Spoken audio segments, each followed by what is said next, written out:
What's up, guys? So this is a bike check. So I'm riding the 2020 YT Capra base model. Still has some stock stuff on it. All the stock stuff is the crank arms, dropper post,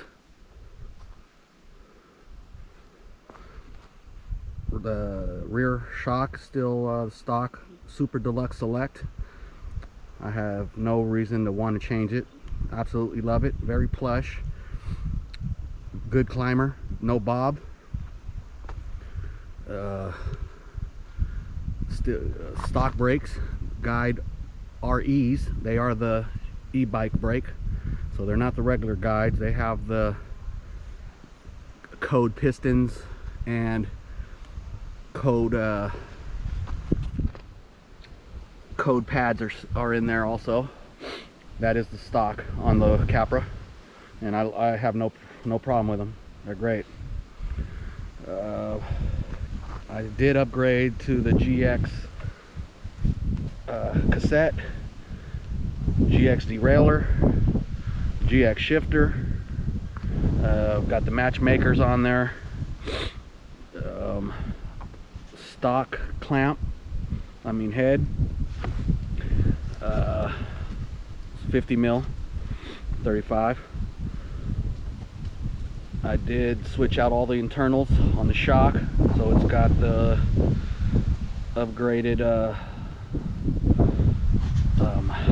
the spring, as well as the charger 2.1.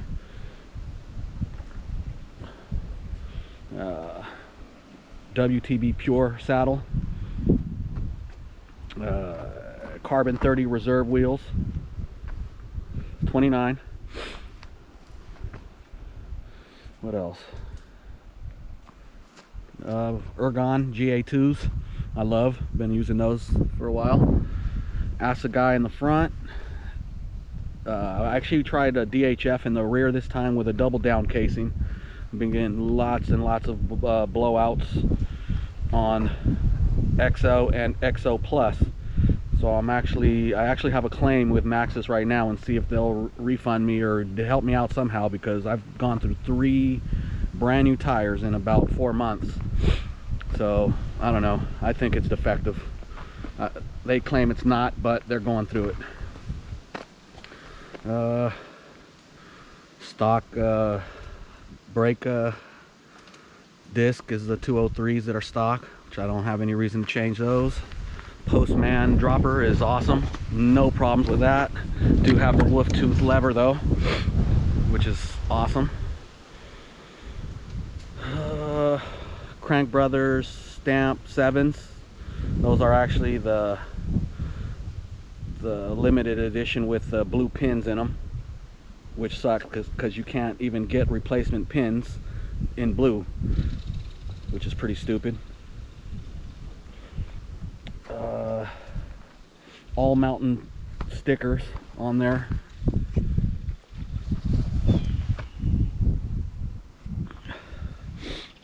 What else? Basically that's it.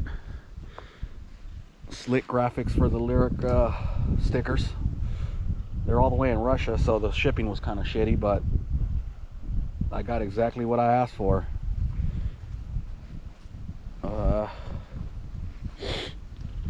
I'm looking forward to getting some new crank arms eventually, just to get a little lighter. A Renthal bar, forgot about that. 800 mil Renthal bar, fat bar with a 30 mil rise. And I think that's it. Do any of you guys name your bikes? I did. It's Kristen Wells, in case anybody else is wondering, but who else names their bike? I'm curious. Let me know in the comments.